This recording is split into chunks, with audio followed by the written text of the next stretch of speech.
C'est officiel, Ouattara l'a arrêté, Ouattara l'a libéré. En tout cas, merci à tous ces enseignants, tous ces professeurs grévistes qui sont restés à ses côtés, qui l'ont soutenu. Merci à Amnesty International. Voir comment on souffre en Côte d'Ivoire. C'est-à-dire que on te prend du jour au lendemain, devant ta femme, devant tes enfants. On t'arrête de façon brutale, de façon sauvage, de sorte à choquer ton enfant, de sorte à choquer ta femme, choquer les voisins, choquer tous les habitants du quartier. Et puis on t'enlève sans aucun mandat. C'est-à-dire que sans faire attention au fait que même que ton casier judiciaire est vieille, on te prend, on te met en prison, on te juge rapidement, on dépose une condamnation sur toi, sans aucune preuve, sans rien du tout, avec un dossier vide. Voici la justice de Côte d'Ivoire. Voici la justice à laquelle Ouattara a confiance, parce que c'est lui-même le juge. L'état policier que Ouattara a construit aujourd'hui en Côte d'Ivoire. Et lorsque tu parles, on te menace. Oui, tu vas mourir. Oui, on va t'arrêter. Oui, le jour qu'on t'attrape, les gars,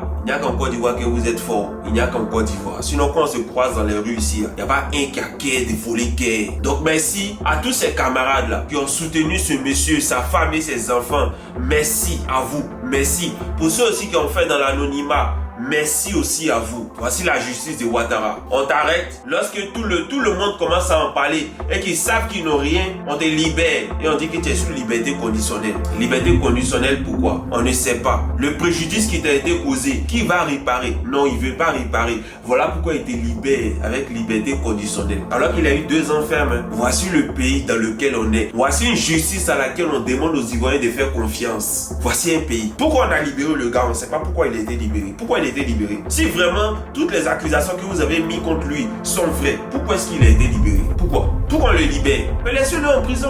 Il est un danger pour la Côte d'Ivoire. C'est quelqu'un qui a commis des attentats, c'est quelqu'un qui est un terreau. Pourquoi on le libère? Si vous l'avez arrêté de cette façon, c'est que c'est lui-même qui est dans les détournements. Les 1000 milliards qu'on détourne tous les jours dans les caisses de Côte d'Ivoire. Ce monsieur en fait partie. Pourquoi vous le libérez? La honte. La honte. La honte. C'est que ce gouvernement est tellement audacieux.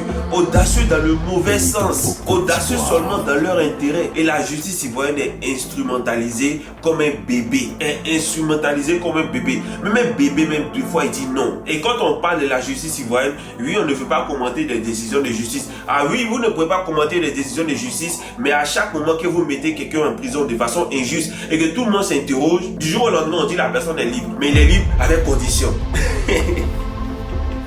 Il est libre à condition. On dit mais il est libre à condition comment? Vous dites vous ne commentez pas les décisions de justice. Est-ce le juge qui est revenu sur sa décision parce qu'il a constaté qu'il a fait une erreur? Non, ce n'est pas le juge. Ça vient d'en haut. C'est toujours comme ça en Côte d'Ivoire. Quand on fait quelque chose qu'on on ne comprend pas pourquoi ça a été fait ni comment ça a été fait, on dit ça vient d'en haut. En tout cas, celui qui est en haut là, s'il n'y a pas sang qui coule dans ses veines, s'il n'a pas fait des enfants qui ont fait des enfants qui vont rester sur cette terre là, qui continuent à faire l'injustice, c'est qu'il est sûr, tu seras puni toi-même avant que tu vas mourir. Tes enfants seront punis eux-mêmes avant qu'ils vont mourir. Tes petits-enfants seront punis eux-mêmes avant de mourir. Jusqu'à la 4e génération, la malédiction va vous suivre.